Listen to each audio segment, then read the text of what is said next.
ሰላምና ጸጋ ይብዛላችሁ ውድ ጓደኞቼ፣ ውድ ቤተሰቦቼ እንደምን አላችሁ? እንደምን ቆያችሁ? ሁሉ ሰላም፣ ሁሉ መልካም፣ እግዚአብሔር ይመስገን።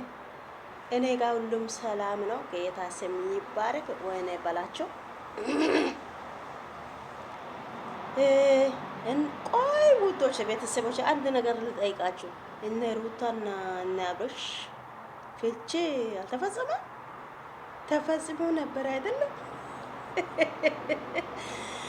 እንዴት ነው? ቆይ ይሄ ነገር እንዴት ነው? ለኔ እኮ አልገባኝ። እግዚአብሔርን እንዴት ነው? እሺ ምን እንበል? እንዴት ነው? እኔ አልቆ መስሎኝ እንደውም ተገላገለች። አብርሃምና እቺ ሄርሜልን ከማየት እኔ የት ልሄድ እያልኩ ነበርኩ። ቆይ እስካሁን አለ እንዴ? እና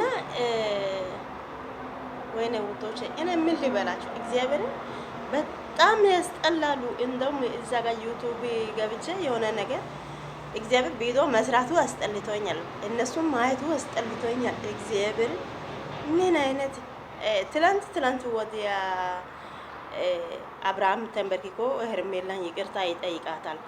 የሚገርም ነገር ሚስቷ እሱን አገብታ እስካሁን ድረስ እየተበደለች እያለቀሰች በእርግዝና ወራቶቹ ሁሉ እያለቀሰች እያዘነች እሱ በየቦታ ከሴት ጋር ስትዞር እሷ እንደዚህ የሆነች ቁስሏን ተሸክማ እሷ ስትኖር በጣም ከባድ ነው። እግዚአብሔርን በጣም ከባድ ነው። በራሴ በኩል በጣም ከባድ ነው። እግዚአብሔርን የእውነት አወራን ማለት ነው። እኔ በራሴ አስተሳሰብ ማለት ነው። በራሴ አስተሳሰብ እኔ ሩታ ቢሆን ቢሞትም ተመልሼ ከሱ ጋር አልኖርም። ቢሞትም አልኖርም። የእውነት ቢሞትም አልኖርም።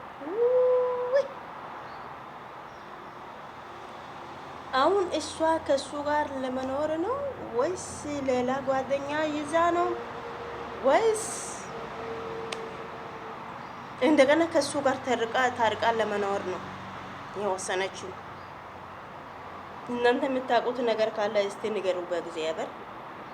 እኔ እንዴት እንዳስጠሉኝ እነኚህ ሄርሜላና አብርሃምን ማየቱ እንዴት እንዳስጠላኝ እግዚአብሔር። ምክንያቱም ጥሩ ነገር እነሱ ቢሰሩ ጥሩ ትምህርት ቢሰጡ ችግር የለም። ግን እነሱ በህይወታችን ለኛ መጥፎ ነገር በአእምሮአችን ውስጥ ጠባሳ የሚሆን ነገር ነው እነሱ የሚያሳዩት ማለት ነው። ጥሩ ትምህርት እያስተማሩ አይደለም። የእውነት ባወራ ማለት ነው። ዩቱብ፣ ቲክቶክ እንደዚህ ሶሻል ሚዲያ መጥፎ ነገርም ያስተምራል፣ እንግዲህ ጥሩ ነገርም ያስተምራል ያለ ነው። ቢሆንም ይሄ በላይፋችን ውስጥ ከባድ ነገር ያስተምራል። እግዚአብሔር መጥፎ ነው፣ ጥሩ ነገር ምንም የለም። አሁን አብርሃም በሩታ ላይ እሱን አግብታ ከኖረች ጀምራ ከሱ ጋር ከተጣለች በኋላ ከዚያም የዛን ሰዓት ጀምራ እሷ እምባ በእምባ ሐዘን በሐዘን እየሆነች ነው የቆየችው። ታውቃላችሁ፣ ስፔሻሊ እርግዝና ሰዓት ሴቶች እንዴት እንደሚሆኑ ታውቃላችሁ፣ የምታውቁት ታውቃላችሁ። ግን በዛም ሰዓት ጎን ያልቆመ ሰውዬው እኔ ባል ብዬ ልቀበል ወይስ ልቶ? አልቀበልም። እግዚአብሔርን አልቀበልም። ሲያስጠላ እና ሌላው ደግሞ ከዛን አልፎ ተርፎ እርግዝና አንድ ብሎ ሲጀምር የተወ ሰውዬው ልጅ ከወለደች በኋላ ልጄ የኔ ነው። በጣም ከባድ ነው። በጣም ከባድ ነው። እግዚአብሔር ፈተና ነው። ከዛም አሁን በመጨረሻ ጊዜ እሱ ብዙ ነገር አረገ። እሷ ደግሞ በቀል ብላ ይሄንን አረገች። በቀሉ በቀል መመለስ ካልቻለ ይተዋል፣ ከቻለ ያበቅላል። ይበቅላል። መበቀል ይቻላል አይደለም? አሁን የራሱ ጊዜ ዝም ብሎ እንደምፈልግ ከሴት ጋር ዞሮ መጥቶ አንተ ልጅን ይቀበላል። እዛ ጋር ሄዶ ልጅቷ ጋር ደግሞ መላላስ ይጀምራል። እንደው ምን ይሻላል? በእውነት ባለፈው እንዴት እንደተናደድኩ ሩታ እዚህ ጋር ለመሳም ሲሆን አይሆንም አለ። ልጅቷ መታ እዚህ ጋር ስትስም ዝም ብሎ ያያል። ድንጋይ ራስ። እንደውም አብርሃም እንዴት እንዳስጠላኝ እግዚአብሔር። እንደዚህ አይነት ወንድ እንደው ጌታ ሆይ ከሀገሩ ቢጠፋ። ሌሎቹን መጥፎ ነገር ያስተምራል። ምንም እኮ አያስተምርም። ለሚስት ምን አይነት ስሜት አለ ለሱ? እስቲ እናንተ ስታስቡ አብርሃም ለሚስት ምን አይነት ስሜት አለ? ምንም አስመሳይ ነው። አብርሃም ማለት አስመሳይ ነው። በቃ የሁሉም ሴቶቹ ቂጡን ይነካል፣ ተመልሶ ይመጣል። ያ ቂጡ እሱ ነክቶ የመጣ ሴት ሁሉ ተከትሎ ይመጣል። በቃ የሱ ስራ ይሄ ነው። ምንም አይደለም፣ የሚደበቅ ነገር አይደለም። እግዚአብሔር ምን አይነት ጉድ ነው ይሄ? ምንድን ነው? እሺ ምን ይባላል? አያስጠላም? ሶሻል ሚዲያ የራሱ ገብቶ አንድ ነገር ለማየት ለመስማት የራሱ በየቦታው እነሱ ናቸው እንዴት እንደሚያስጠሉ እግዚአብሔር። ከዛም ለሚስት አንድ ቀን ተንበርክኮ ይቅርታ የማይጠይቅ ማይም አብርሃም እቺ ትልክስክስ ልጅ መታ እንትን ስል ተንበርክኮ ይቅርታ ጠይቀ እግዚአብሔር። ሩታ ፍቺ የእውነት ፍቺ ከሆነ ማለት ነው እኔ ሚስት እያለ 80 ፍርማ አለ፣ 80 ባሌ ነው፣ ሌላ ሰው በኔ ላይ አምጥቷል። ስለዚህ ማመልከቻ ማስገባት ነው። ካንቺ ምንም አይጠበቅም። ከዛም ተገርፎ እስር ቤት እዛ ጋር ቂማል በልቶ ይወጣል፣ ተምሮ ይወጣል። አንቺ አሁን ዝም ብለሽ ፍቺውን ብቻ ወስደሽ ለልጅ ቆራጭ ነገር ወስደሽ ትተሽ አንቺ እንትን ካልሽ ጥሩ አይደለም። ምንም አይማርም፣ ጥሩ ትምህርትም አይደለም። እዛ ጋር 10 አመት 10 ምናምን አመት ቂማል በልቶ ራቡን አይቶ ባል ሚስት እንዴት እንደሚያከብር ተምሮ የመጥፎ ጓደኞቹ ጋር እንዴት ሆኖ ለመኖር እንደምችል መጥፎና ጥሩ ጓደኞቹን ለይቶ አውቆ አሁን የነሱ ትዳራቸው የተፈረሰ አንደኛ በሱ አንደኛ በአብርሃም ሁለተኛ በጓደኞች በነሱ ነው። ሌላ ሰው ገብቶ አይደለም። አንደኛ አብርሃም መጀመሪያ ሚስቷን አከብሮ የሚፈልገው ነገር ሁሉ አምልቶ ቢኖር ችግር የለም። አሁን ለአብርሃም ስሜቱ ምንድነው? የብዙዎቹ ቂጥ ስላየ ለሱ አዲስ አይደለም። ታውቃላችሁ፣ አዲስ አይደለም። ለምሳሌ አሁን እኔ በራሴ አይን አላየሁም። ሰው እያለ ምንድነው የምለው ፖሊሶችና ወታደር ምናምኖች አሉ አይደለም። እኔ በራሴ አይን አላየሁም። ሰው ሳወራ ነው የሰማሁት ማለት ነው። ፖሊሶች ወይ ወታደር የሚሆኑት ሚስት ካገቡ ከወታደር ቤት መጥቶ ሚስት ካገቡ ከሚስት ጋር አይቀመጡም። ምክንያቱም የብዙዎቹ እንትን ስላዩ የአንድ የሚስት ከሚስት ብቻ መኖር አይችልም። ውጪ ይሄዳል። ሚስት ቤት እያለች ውጪ ይሄዳል። ምክንያቱም ስለለመዱ ነው ይላሉ። እንግዲህ እኔ በራሴ አላየሁም። ሰው እንደዚህ ስለው ሰምቻለሁ። እንደዚሁ አሁን አብርሃም በህይወት ዘመን ይሄ ዩቱብ ብሎ ከተይሱ ከከፈተም በኋላ ከሴት ጋር ነው። ስለዚህ የብዙዎቹ ቂጥ ስላየ ለሱ ምንም አይደለም፣ ምንም አይደለም። ለምዷል። ስለለመደ ምንም አይደለም። አሁንም ሩታ ራስ ሆና ቤት ውስጥ ስትኖር እሱ ወደ ሌላ ሴት ጋር የሚሄደው ተንበርክኮ ይቅርታ የሚያስጠይቅ ነገር ሁሉ ምንድን ነው? የሴቶች ቂጥ ነው። እሷን አፍቅሮ ወዶ ሳይሆን ቂጧን አይቶ ነው። ሚስት ራስ ከሆነች፣ ሚስት ታማ ከሆነች፣ ሚስት እርጉዝ ከሆነች ያረገዘ እሱ ግን ወንዶች ለምንድን ነው ወደ ሌላ ሴት ጋር የሚሄዱት? ለምን እኮ ግራ የሚያጋባ ነገር ይሄ ነው። ሚስት ካንተ ጋር የትም አትሄድም፣ ቤት ውስጥ ናት፣ ካንተ ጋር ናት። የፈለገው ማድረግ ትችላለህ፣ መፍት ነው። ግን ሚስት ቤት ውስጥ አስቀምጦ ወደ ሌላ ሴት ጋር የሚሄድ ወንድ ሀልጫ እግዚአብሔርን እንዴት እንዳስጠላኝ ይዘገንናል። በእግዚአብሔር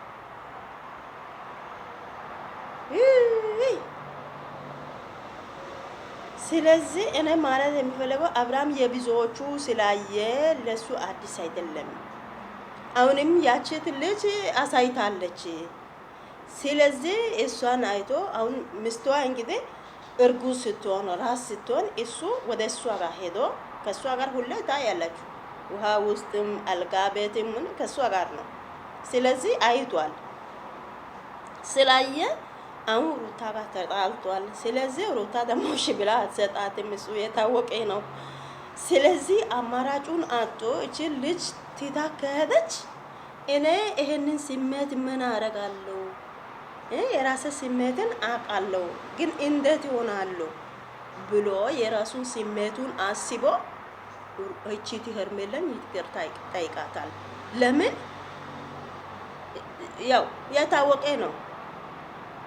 ለዛ ነው አሁን ለመጠቀም ነው እንጂ ወዶ አፍቅሮ አይደለም እኮ ሄርሜላ እሱ ይቅርታ የሚያስጠይቀው ነገር ታውቃላችሁ እንግዲህ ለመጠቀም ብሎ ሚስቱን ትሎ ከሌላ ሴት ጋር ለመተኛት ተንበርክኮ ይቅርታ ይጠይቃል። ወይኔ በላቸው። ቆይ ይሄ ወንዶች እግዚአብሔርን ይሄ ስሜት ነው። እንደው ጥሩ ነገር ይዛችሁ ቢሆን እንደውም ይሁን። እስቲ ሰው ተናጋሪ አታርጉ፣ ምላሳም ሰው አታርጉ። ስንት ነገር ሰው ተሸክሞ ሲኖር እናንተ ደግሞ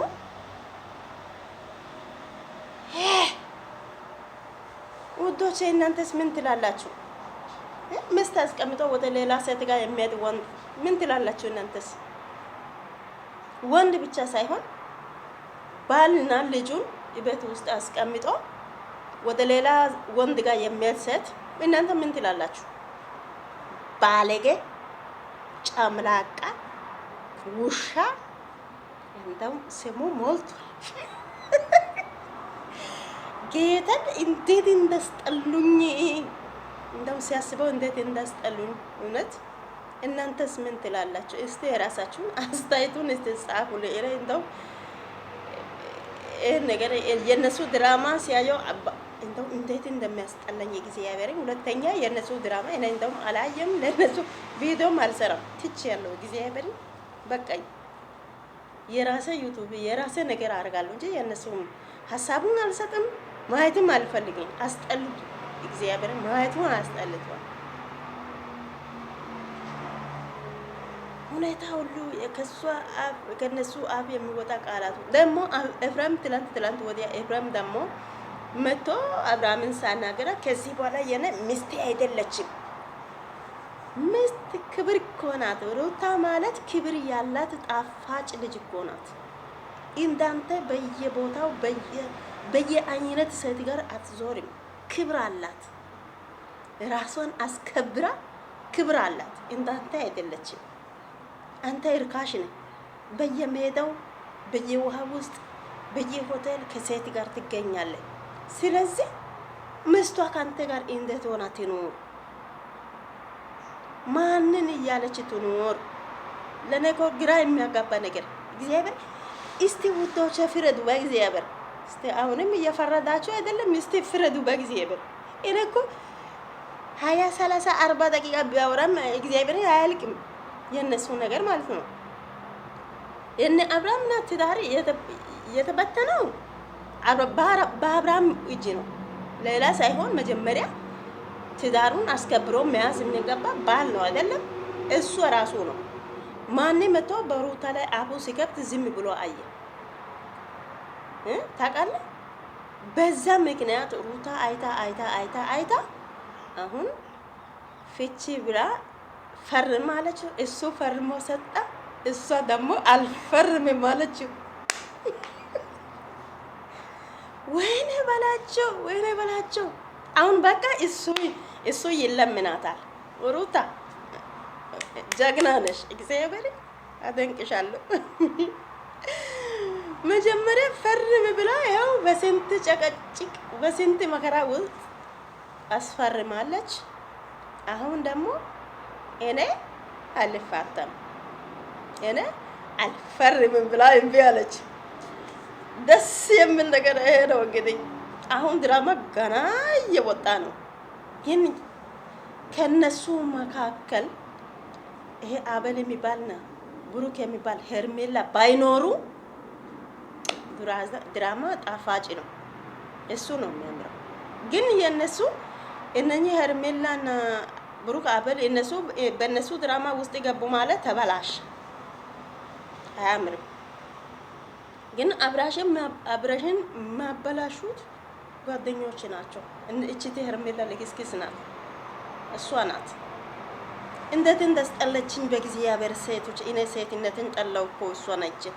እስቲ በእግዚአብሔር እናንተ እኔ ብዙ ደቂቃ ነው ያወራሁት። እንደው እናንተን ቸው በቃ ከእናንተ ጋር ጌታ እግዚአብሔር ይሁንላችሁ። እስቲ ያለውን አስተያየቱን ጻፉልኝ። እግዚአብሔርን መስማት ፈልጋለሁ። ሴት ምስት ቤት ውስጥ አስቀምጠው ወደ ሌላ ሴት ጋር የሚሄድ ወንድ ለምን ይሄዳል? ምንድነው ልዩነቱ? ባል እያለ ወደ ሌላ ወንድ ጋር የሚሄድ ሴት ምን ትባላለች? ለምን ትሄዳለች? ለውጡ ምንድነው? ትርጉሙ ምንድነው?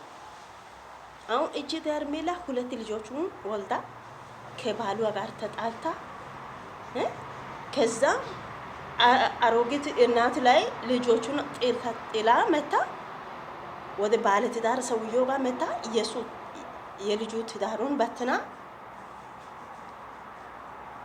እግዚአብሔር አምላክ እንደዚህ አይነት ሰው አይስጣችሁ፣ እንደዚህ አይነት ጓደኛ አይስጣችሁ። ወንድም ይሁን ሴትም ይሁን እግዚአብሔር አምላክ አይስጣችሁ። እኔ በቃ እንደዚህ ነው የምለው። እንግዲህ እኔ አሁን ይሄ ዩቲዩብ ከተከፈተ በኋላ በቃ እኔ ምላሳም ሆንኩኝ። እግዚአብሔርን ምላሳም ሆንኩኝ። መጥፎ ነገር ነው የተማርኩት። እግዚአብሔርን ምንም ጥሩ ነገር እነሱም እየሰደብኩ በቃ ምላሳም ሆንኩኝ። ምን ልበላችሁ? በጣም ነው ያስጠላኝ እግዚአብሔርን። እስቲ እናንተ ምን ትላላችሁ? እስቲ ሀሳባችሁን አስቀምጡ። እና ሩታ ጀግና ናት። አሁን ደግሞ ነገሩ ተገለበጠ። እኔ አልፈርምም አለች። እሱ በስንት መከራ ፈርሞ ሰጠ። እሷ ደግሞ አሁን በተራ ደግሞ እሷ እኔ አልፈታም አለችው። ከዛ በኋላ እሱ ሌላ ነገር ከፈጠረ ችግር ውስጥ ይገባል። እሱ እኔ ሚስት እያለሁ ከሌላ ሴት ጋር እንዲህ አድርጓል ብላ ወረቀቱን ታስገባለች። ከዛ እስር ቤት ግጥም ቂማሉን ለቅሞ በልቶ ተምሮ ይወጣል። ሁሉ በራሱ እጅ እሱ ያመጣው ችግር ነው እንጂ በሩታ ሳይሆን በራሱ እጅ። ስለዚህ መቻል ነው፣ ምንም አይደለም። እንግዲህ እግዚአብሔር አምላክ ይባርካችሁ እና እናንተ አስተያየቱን እስቲ ጻፉልኝ። አንዳንዴ እንደዚህ አውርተን ደቂቃውን እናስቆጥራለን፣ ፈታ ዘና እንላለን። ደህና ሆኑልኝ ውዶቼ። ሌላ ጊዜ ሌላ ቪዲዮ ይዘን እንመጣለን።